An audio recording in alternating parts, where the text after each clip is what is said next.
تک تک آمارهای فیلمی که می‌بینید از وبسایت بانک مرکزی دولت نهم استخراج شده‌اند. دوم خرداد 76 خاتمی دولت را با 17.4% تورم تحویل می‌گیرد. تلاش طولانی دولت و مردم برای کاهش تورم آغاز می‌شود.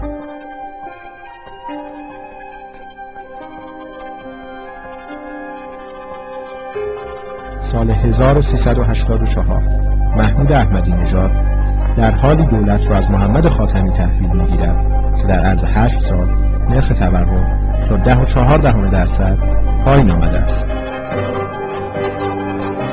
دولت نهم آغاز به کار می‌کند.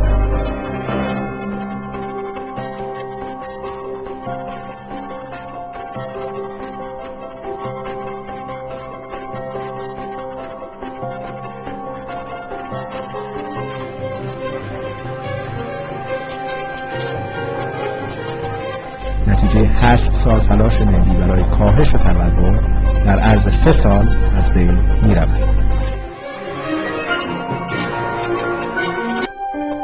فکر می‌کنید در سالهای پس از جنگ کدام دولت بیشترین درآمد نفتی را داشته است؟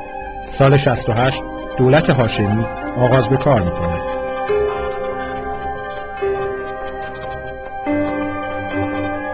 سال 76 دولت خاتمی آغاز به کار می‌کند.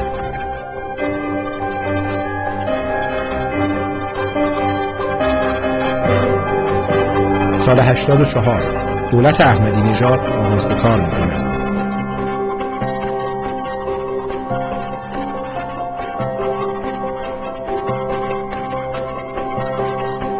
درآمد نفتی دولت محمود احمدی نژاد به تنهایی و در 4 سال برابر با مجموع درآمدهای نفتی 16 سال دولت‌های هاشمی و خاتمی بوده است. این همه درآمد صرف چه کاری شد؟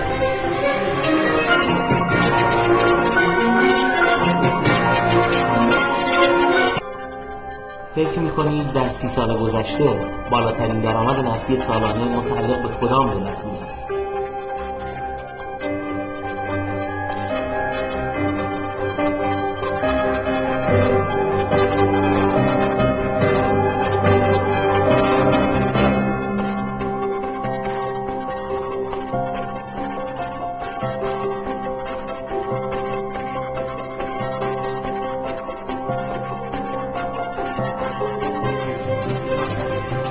دولت احمدی نژاد با میانگین 70,000 میلیارد تومان در سال رکورددار درآمد نفتی تاریخ ایران است. آیا از این درآمد هنگفت به بهترین شکل استفاده کرده اید؟